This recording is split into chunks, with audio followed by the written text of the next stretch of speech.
It's a world of darkness and danger. People are afraid of things that they can't see, and it's ignorance that causes that fear. Of secrets and seduction. I'm exceptionally excited at the moment. I'm really turned on. They thrive on human energy. It means everything. It's very spiritual. And thirst for human blood. Suddenly you're getting weird cravings. You don't know what you're craving, but nothing satisfies it. Nothing. They are modern-day vampires. And they walk among us. I feel that there's a responsibility to make sure that we're taken seriously. Very seriously. It's a spellbinding world, rarely seen. If you ever actually meet a vampire, he's very charming, very regal. He's very sociable. It's just his eating habits you might disagree with. A world much closer than you think.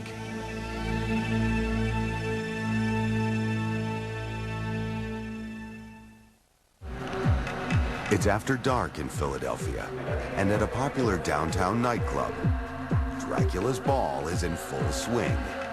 1,000 partygoers feed off the energy, the alluring mix of excitement, seduction, and danger.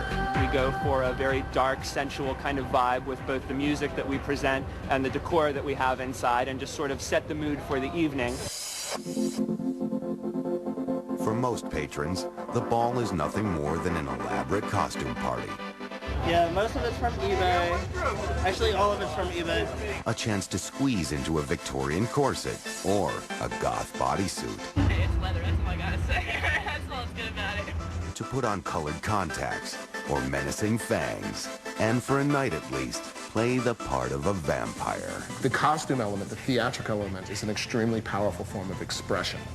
And when you look cool, you feel cool. No ifs, ands, or buts. And it's fun. It's fun, and it's hip. From the latest movies, like Van Helsing, to hit TV shows, like Buffy the Vampire Slayer, to the recent best-selling novel, The Historian.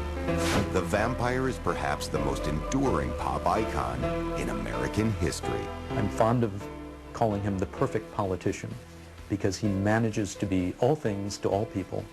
He changes with the times.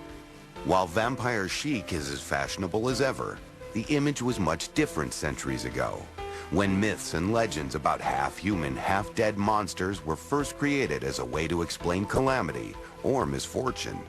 In earlier times, in Europe, for example, when plague and pestilence broke out, when crop blights happened, or when herds of animals mysteriously took ill and died, these sorts of things were blamed on a vampire. Some of these legends persist to this day. In Romania, a country rich in vampire lore, it's possible to find villagers who still cling to a belief in the living dead. It's similar to the devil, as if the evil spirits have taken over the dead person. Romania, of course, is fertile ground for the most famous vampire of all. I am Dracula.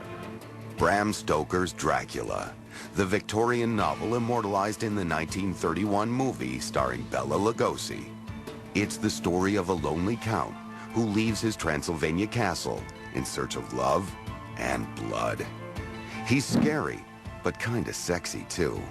You know, it's the forbidden lover, it's the forbidden fruit, it's the thing you must not bring home to mother.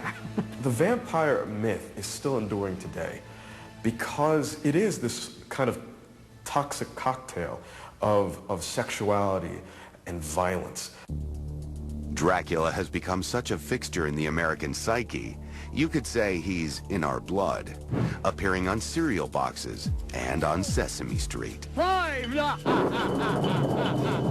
Stoker's novel is one of these works of art that seems to have created a culture around it that not just replicates what's in the novel, but seems to have created a world of its own, projecting it outwards so that it becomes a living thing. Dead living things, to be precise. A rich mix of legend and literature, fact and fiction, horror and humor that never grows old but instead inches closer and closer to our own living world.